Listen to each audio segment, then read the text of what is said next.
First ever factory outlet Mukunda jewellery KPHB Kothapet Khammam Somajiguda Hanamkonda.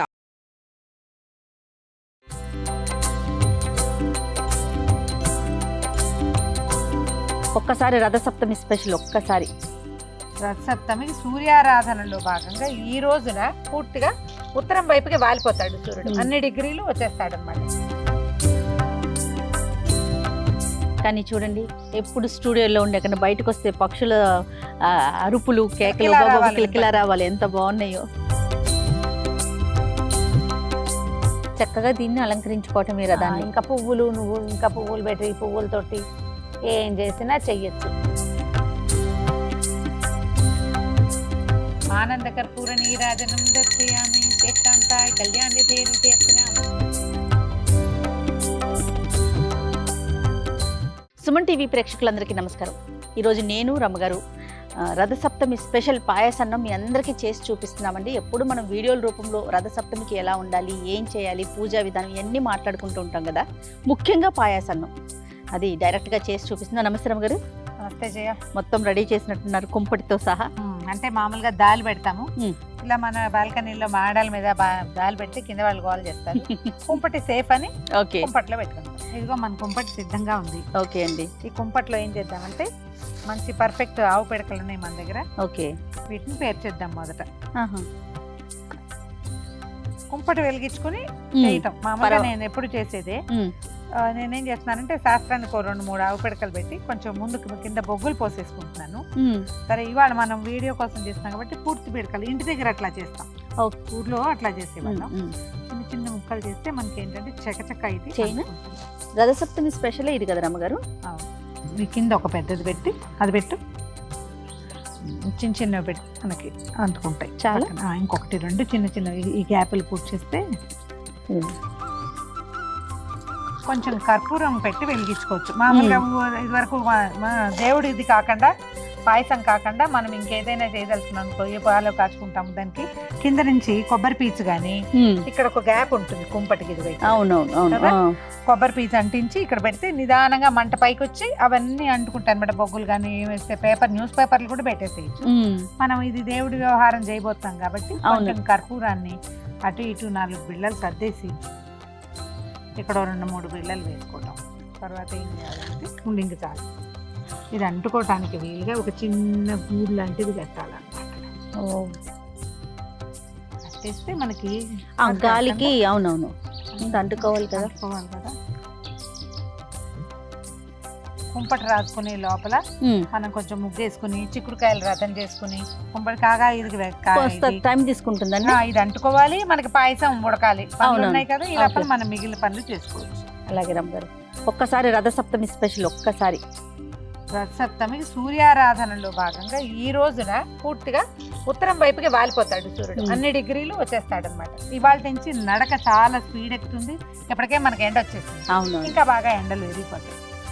ఇంకొకటి 2 కర్పూరం ఏమన్నా ఇక్కడ వేసాం. ఈ పక్కన కూడా అనుకోండి, మనకి చక్కచక్క కావాలిగా. ఇక్కడ 1-2 ఈ పైన గాలి కదా, గబా గబా గబా అంటే. అవును, చాలు చాలా. కానీ చూడండి, ఎప్పుడు స్టూడియోలో ఉండే కన్నా బయటకు వస్తే పక్షుల అరుపులు, కేకలు, కిలకిలా రావాలి. ఎంత బాగున్నాయో. మొత్తం పోయి అంటుకుని చూసావా జయ? అవును రమ్మగారు. ఇదిగో ఒక ఇత్తడి గిన్నె పెడదాం. ఇందులో ఈ గిన్నెని కడిగి పెట్టుకోండి. తడి గిన్నె ఉండాలి. పాలు పోసేద్దాం. ఒక 1/2 లీటర్ పాలు చేయ. ఓకే అండి. రమ్మగారు పాలు పోసి పెట్టాము. ఈ పాలు పొంగు రానివ్వాలి. ఈ లోపల మనం ఏం చేద్దామంటే చిక్కుడుకాయలు రథం చేసుకోవటము. బియ్యానికి ఇందులో 3 గుప్పెళ్ళు బియ్యం వేస్తాం. 1/2 లీటర్కి 3 గుప్పెళ్ళే లెక్క. సరిపోతుందండి అంతే. దానికి కొంచెం నెయ్యి రాసి పక్కన పెట్టుకోవాలి. 3 లెక్క ఏంటి రమ్మగారు? అట్లా ఏమన్నా ఉందా? ఏదైనా శాస్త్రానికి 3 చేస్తామండి. దానికి నెయ్యి రాసేసి పక్కన పెట్టుకుంటే ఇది పొంగు వచ్చేటప్పుడు మనం వేసేస్తాం. అంతే.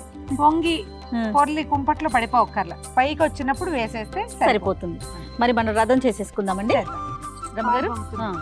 ఈ పాలు పొంగేటప్పుడు సూర్యనారాయణ మూర్తి తండ్రి, నీ దయ వల్ల మా జీవితం, మా ఇల్లు, వాకిలి, మా రాష్ట్రం, దేశం అన్ని కూడా పాలు పొంగినట్టు సిరులు పొంగాలి. అంతే. ఎంతో బాగుండాలి అందరికి. ఓ దండం పెట్టుకోవటం. సూర్యుడు చక్కగా కనపడుతున్నాడు చూడు మనం. అవునండి, అవును. ఓపెన్ ఎయిర్ చేయటం మంచి సరదాగా ఉంటుంది. బాగుంది. కొంచెం టఫ్ గా ఉంటుంది. నిదానంగా పొంగుతుంది. ఇంత గాలి లేకపోతే ఈ పాటికి అయిపోయింది. ఇక్కడ గాలి ఎక్కువ అయ్యేసరికి స్టవ్ మీద అయితే మొత్తం ఇలా బళ్ళమని వచ్చేస్తుంది. ఇంకోటి నిదానంగా వస్తుంది కదా, తాపిగా లేదు, కొంచెం కొంచెం స్లో మోషన్ లో వస్తుంది, సినిమాటిక్ గా.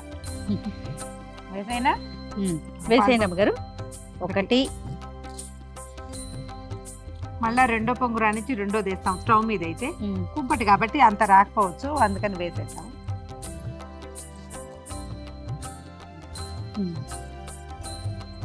మూడు చిటికలు తీసివేయి నువ్వు కూడా. చిటికలు చిటికంటే తెలుసా అది.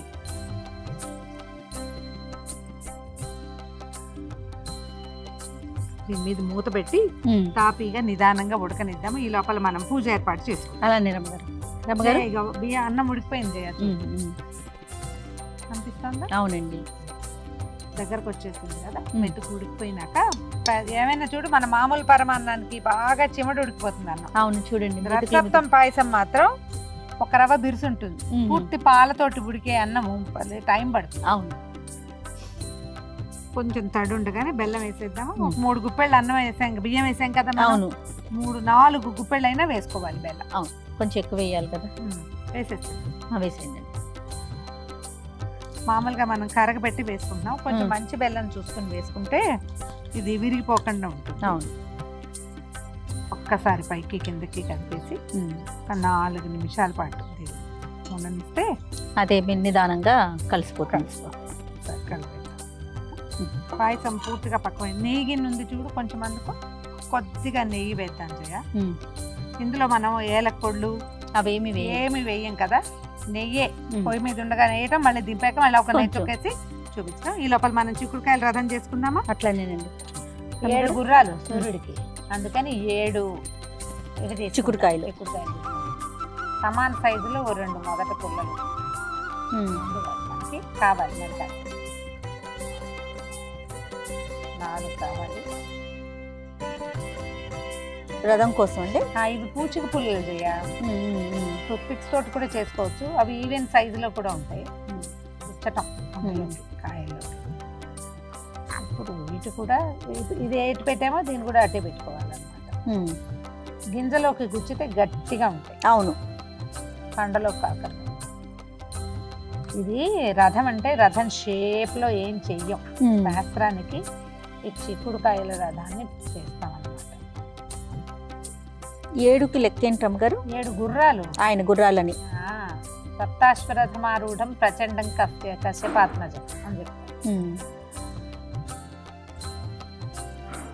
ఇగో ఇలాగే దీని మీద నుంచి ఇటు 2 పుల్లలు వచ్చి ఇలా నిల్చుంటుంది. రథం లాగానే ఇంచుమించుగా అదే షేప్ లో వస్తుంది. మనకు ముంచోటం కోసమే, ఊరికే శాస్త్రానికి చేసేది కానీ అంతకంటే పెద్ద విశేషమైన వ్యవహారం ఏమి ఉండదు ఇందులో. కాయ గట్టిగా ఉంటే ఈజీగా దిగిపోతుంది. లేకపోతే కొంచెం సదాయి పుల్లలు కొంచెం సరిగ్గా అడ్జస్ట్ చేసుకోవాలి. ఈ మూడింటిని ఇలా రథం గోపురం లాగా వస్తుంది. అదే అంతే. ఇంకా ఇందులో ఏవో పరమాద్భుతాలు ఏమీ ఉండవు. అద్భుతంగా చేసే ప్రక్రియ ఇది ప్రక్రియ కాదు. రెండోది ఏంటంటే ఇది ఒక విధానం ప్రకారం మనం ఆయన్ని ఇక్కడ కూర్చోబెట్టాం. ఈ కింద ఏదైనా ఎత్తుగా పెట్టుకుంటే కరెక్ట్ గా కూర్చుంటుంది అన్నమాట. మన దగ్గర సూర్య ప్రతిమ ఏదైనా ఉంటే పెట్టుకుంటాం చేయ. చాలా సాధారణంగా ఎవరి దగ్గర సూర్యుడి ప్రతిమలు అవి ఉండవు. అవును, మనం ఈ చిక్కుడుకాయల రథమే నీకు చేత వచ్చినా చేత రాకపోయినా ఎలా ఉన్నా సరే ఇదే మన రథం అంతే. దీని మీదకే మనము ఇప్పుడు ఇక్కడే ఉన్నాడు కదా, మన వెనకాలే సూర్యుడు ఉన్నాడు. ఆ వెనకాలన్న సూర్యనారాయణ మూర్తిని ఈ చిక్కుడుకాయల రథం మీదకి ఆహ్వానిస్తాం. ఇక్కడికి రానైనా అని చెప్పి చక్కగా దీన్ని అలంకరించుకోవటం ఈ రథాన్ని. ఇంకా పువ్వులు ఇంకా పువ్వులు పెట్టి పువ్వులతోటి ఏం చేసినా చెయ్యొచ్చు. మనం బ్యూటిఫికేషన్ కోసం చేయట్లేదు, జస్ట్ విధానం చెప్పుకుంటున్నాం అంతే. మనం ఏదైనా అలంకారాలు చేసి అలా వీడియోలు తీసేటప్పుడు మనం ఏటా చేసినా చేయకపోయినా బోల్డ్ అని వేషాలు వేస్తాం. అవేం వేయట్లేదు ఇప్పుడు. ఒక చిన్న పసుపు వినాయకుడిని కనుక చేసి పెట్టుకుంటే, అంటే ఏది ప్రతిమా విశేషం లేదని మనకు ఇది లేకుండా పసుపు తోటి ఒక చిన్న వినాయకుడిని చేసుకుంటే, గౌరీదేవిని కానీ చేస్తే సరిపోతుంది. మన దగ్గర ఈ అరసవెల్లి సూర్యనారాయణ మూర్తిది ఏదైనా ప్రతిమ విశేషం అలా ఉన్నాయనుకో అవి కూడా అవి పెట్టుకోవచ్చు. తర్వాత ఈ కోణార్క సూర్యుడు అలా ఉంటాడు మన దగ్గర, కొంతమంది ఇళ్లలో ఉంటాడు కదా. అవునండి. అప్పుడు కూడా పెట్టుకోవచ్చు. చిన్న గౌరి అదే ఇప్పుడు హరిద్రాబింబంలోనే అంటే పసుపు ముద్దకే మనం సూర్యుడిని పిలుస్తాం అన్నమాట. అందులోకి దీపానికి కూడా చిన్న అలంకారం చేద్దాం. మనం ఇట్లా వాకిట్లో చేసుకునేటప్పుడు నిలువు ఒత్తి కనుక వేస్తే ఇట్లా ఇది కొండెక్కకుండా ఉంటుంది. పక్కకు పెట్టిన ఒత్తి పడిపోతుంది, అంటే వెళ్ళిపోవచ్చు, కానీ గాలికి నిలువు ఒత్తి నుంచుంటుంది అనమాట. ఎంత గాలి వస్తుందో చూడు. ఆదిత్య హృదయం కానీ, నవారి స్తోత్రం కానీ, సూర్యమండల స్తోత్రం కానీ ఏది చదువుకుంటే అది చదువుకోవటం. ఓకే. ఆగట్లేదయ్యా. ఇదో దీపారాధనకు ఒక పువ్వు, సూర్యుడికి కొన్ని పుష్పాలు,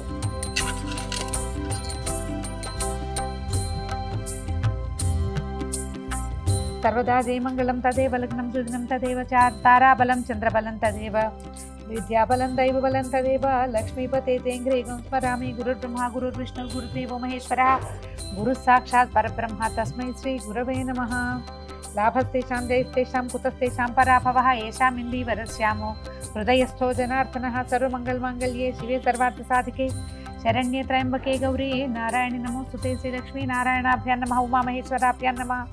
సప్తమ్యాం రథసప్తమి నామ పుణ్యతిథౌ భృగువాసరే శుభనక్షత్రే శుభయోగే శుభకరణ ఏవం గుణ విశేషణ విశిష్టాయాం అస్మాకం సహకుటుంబానాం క్షేమస్థైర్యధైర్య విజయాభయ ఆయురారోగ్య ఐశ్వర్యాభివృద్ధ్యర్థం ధర్మార్థ కామ మోక్ష చతుర్విధ ఫలపురుషార్థ సిద్ధ్యర్థం శ్రీ సూర్యనారాయణ దేవతాముద్దిశ్య శ్రీ సూర్యనారాయణ దేవతా ప్రీత్యర్థం రథసప్తమి పూజాంగ అహం కరిష్యే. రథంగా కలసారాధనం కరిష్యే ఏదో చేస్తాము. కలసాలు ముఖాలు విష్ణువులు అన్నీ చేసేసినట్టే. ఇదిగో నీళ్ళు ఉన్నాయి కాబట్టి ఇంక ఇబ్బంది లేదు. దానం పెట్టుకో జయ. జయ సదా సవితృమండల మధ్యవర్తి నారాయణ సరసిజాసన సన్నివిష్ట కేయూరవాన్ మకర కుండలవాన్ కిరీటి హారి హిరణ్మయవ పుర్ధృత శంఖ చక్ర. సూర్యుడికి 12 నామాలు ఉన్నాయి. ద్వాదశ నామావళి చెప్తారు. ఈ నెల రోజులు కూడా చదువుకోవచ్చు. మిత్రాయ నమః రవయే నమః అని చెప్తారు. ఈ 12 నామాలు ఒక మాట చదువుకోవటం. తర్వాత ఇప్పుడు మనం పాయసం పక్క దగ్గర పెట్టుకున్నాం కదా. అవునండి. దీన్ని మనకి చిక్కుడాకులు కనుక దొరికితే ఒక పళ్ళెంలో చిక్కుడాకులు పరిచి అందులో పెట్టుకోవటమా, అందులో పెట్టి నివేదన చేసేస్తాం అన్నమాట.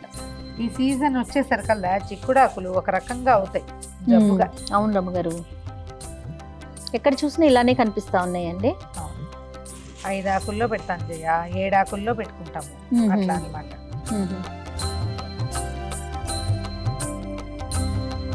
మిత్రాయ నమః. ఈ నామాలు చదువుకుంటే మంచిది జయ. ఓం రవయే నమః, ఓం సూర్యాయ నమః, ఓం భానవే నమః, ఓం ఖగాయ నమః, ఓం పూష్ణే నమః, ఓం హిరణ్యగర్భాయ నమః, ఓం మరీచయే నమః, ఓం ఆదిత్యాయ నమః, ఓం సవిత్రే నమః, ఓం అర్కాయ నమః, ఓం భాస్కరాయ నమః. మనం ఏదైనా పళ్ళు అవి పెట్టదలుచుకుంటే అవి కొబ్బరికాయ కొడితే అది. నిజానికి ఇవన్నీ ఊరికే మనం చేస్తున్నాం, కానీ పాయసమే ముఖ్య నివేదన. ఓం భూర్భువస్సువరేణ్యం భర్గో దేవస్య ధియో యో నః ప్రచోదయాత్ తాపో జ్యోతిరసమృతం బ్రహ్మ భూర్భువస్సువరం తత్వం తత్వేన పరిచించామి అమృతమస్తు అమృతోపస్తరణమసి. ఓం ప్రాణాయ స్వాహ, ఓం ఉపానాయ స్వాహ, ఓం వ్యానాయ స్వాహ, ఉదానాయ స్వాహ, సమానాయ స్వాహ. భాస్కరాయ నమః తాంబూలం సమర్పయామి. ఓం ఆదిత్యాయ నమః ఆనందకర్పూర నీరాజనం దర్శయామి. ఏకాంతాయ కళ్యాణితే నిత్యర్పినామ శ్రీ వెంకట నివాసాయ శ్రీనివాసాయ మంగళం మంగళాశాసనపదై మదాచాది పురోగమై సర్వైశ్చ పూర్వైరాచార్యై సత్కృతాయ మంగళం. రథసప్తమి పూజా విధానం అంటే ఏదో విశేషంగా చేయాలనుకోవద్దు. పాయసం చేయటం చాలా ముఖ్యం. పొంగే పాలల్లో బియ్యం వేసి పాయసాన్నం వండటం, కొంచెం సూర్యబింబం కనపడే చోట ఒకసారి నమస్కారం చేసుకుని నివేదన చేయటమే. చిక్కుడుకాయలు రథం చేసుకుంటామా, చిక్కుడాకులు దొరుకుతాయా, వాటికంటే మన లోపల ఆస్థ చాలా ముఖ్యం. ఇంత వివరంగా నేనేం పెద్ద వివరంగా చేయలేదు, ఒక మాదిరిగా చేస్తాం. ఇంత మాత్రం చేసినా సరే మనకి లోపల ఉండటం, పగలు భోజనం చేసి సాయంకాలం ఉపవాసం చేయటమే దీని లక్షణం అన్నమాట. ఇదిగో మన చిక్కుడాకుల్లో ప్రసాదం దీని చూడు.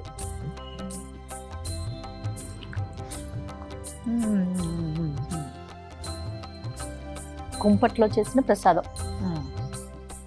ఈ మాఘమాసం అంతా ఏమీ చేయలేకపోయినా ఉమ్. స్నానం చేసి సూర్యుడికి దండం పెట్టుకోండి. అలాగే రమ్మగారు.